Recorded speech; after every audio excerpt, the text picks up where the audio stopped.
what makes this even more surprising ay nung nagpa-interview pa siya nung gabing iyon sa media, 'di ba, sa press. Mga chika, doon niya nga direktang inamin sa lahat na silang dalawa ni Sue Ramirez ay dating. Nagliligawan sila, mga chika. Though ako for me personally, hindi ako naniniwalang nasa ligawan period pa lang sila. 'Di ba? Feeling ko, mga chika, there's more than that na eh. 'Di ba? Naggo-holding hands, nagkikiss in a bar. Mga chika, more than na sa ligawan 'yan.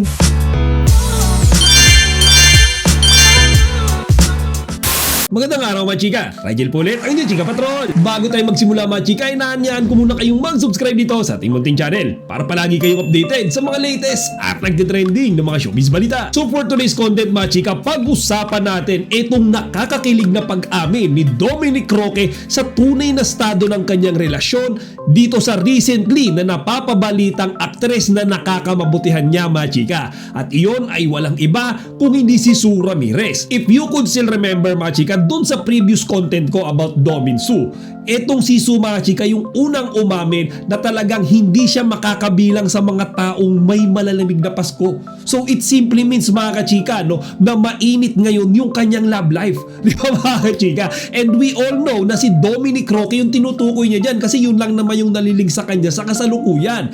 Ngayon, mga chika, normal yan kay Sue kasi, di ba, she's a very vocal person. She's very straightforward. Kumbaga, wala siyang kaarte-arte sa katawan. And kung ano yung meron siya, mga kachika, hindi niya isinisikreto. Talagang sinasabi niya yan in public, walang hiya-hiya. Ngayon, mga chika, ito yung nakakagulat.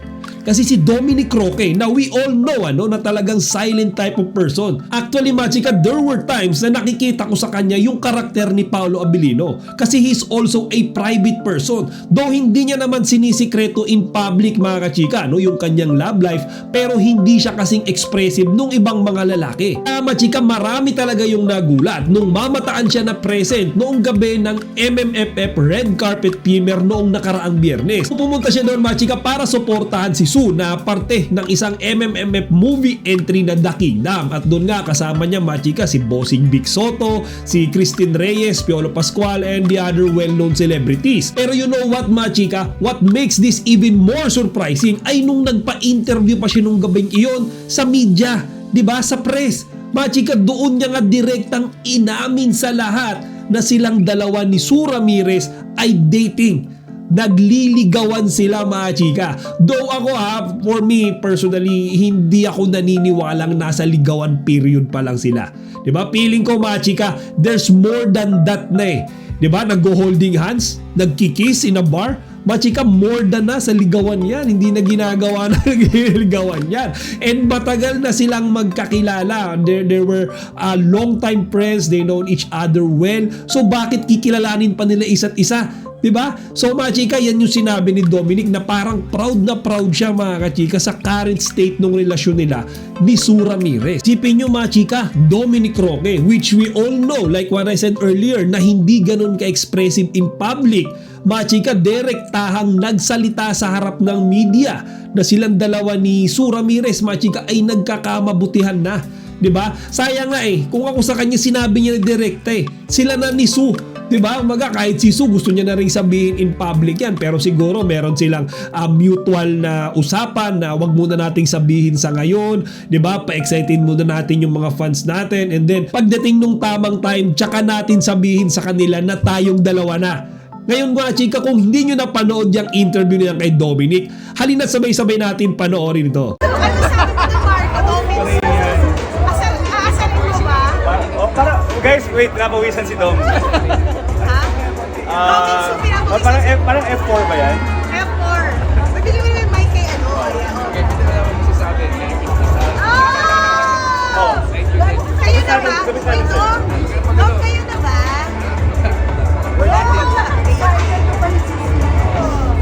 Ano gusto ko? Straight sumagot? Actually,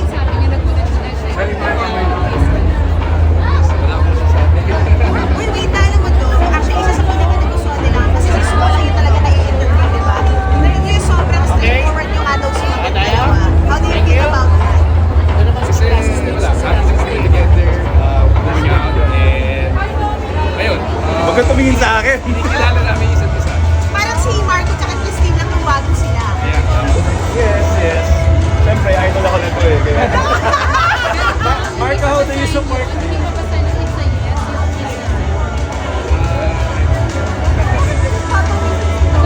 nagpunta kasi ako going here kasi nagpunta pa ako event dito. Yes, I'm excited. How do you support Marco si Dominic sa kanyang love life na yan? The support. Ang happiness ni Dom, happiness ko rin. O di ba mga kachika? Ang nakakatawa dyan, inaasar pa siya ni Marco Gumabaw dito nga kay Sue Ramirez. Ngayon mga chika, ito lang yung masasabi ko dyan. Nung nagsasalita si Dominic dyan, parang napaka-confident niya. Diba? Again, i-compare ko ulit ito before nung kasama niya si Bea na medyo nai-intimidate siya. Feeling ko lang personally lang ito, hindi ko sinasabing ganyan talaga yung nararamdaman niya. Kung baga ito nakikita ko lang kay Dominic before. Nung kasama niya si Bea sa mga interview, alam mo, he's more on, alam niyo, nasa background lang siya. 'Di ba? Si Bea Alonzo lagi yung may hawak ng mic. Yung parang sasagot lang si Dominic sa tanong ng media kapag pinayagan siya ni Bea magsalita.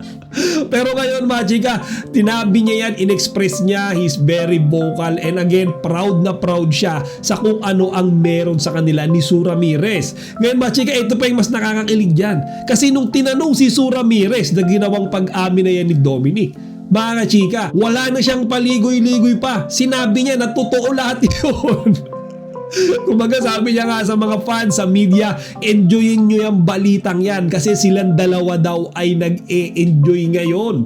Diba mga chika? So ayan, kaya na-excite ako dito sa dalawang ito, dito nga sa Dominsu mga chika. Isa to mga chika sa mga couple ngayon sa showbiz na nakaka-excite din abangan kasi nga pag nakikita natin sila parang napakaganda nung kanilang chemistry. Parang solid na solid yung kanilang harmony, and they're both mga chika broken hearted. Sue Ramirez broke up with their ex-politician boyfriend, and then Dominic Roque, we all know, broke up with Bea Alonzo, and then mga chika, silang dalawa pareho silang broken, binuo nila yung isa't isa. O siya mga chika, hanggang dito na muna. Sana huwag nyo kalimutang ibahagi ang inyong mga opinion dito sa comment section. Chika Patrol signing out!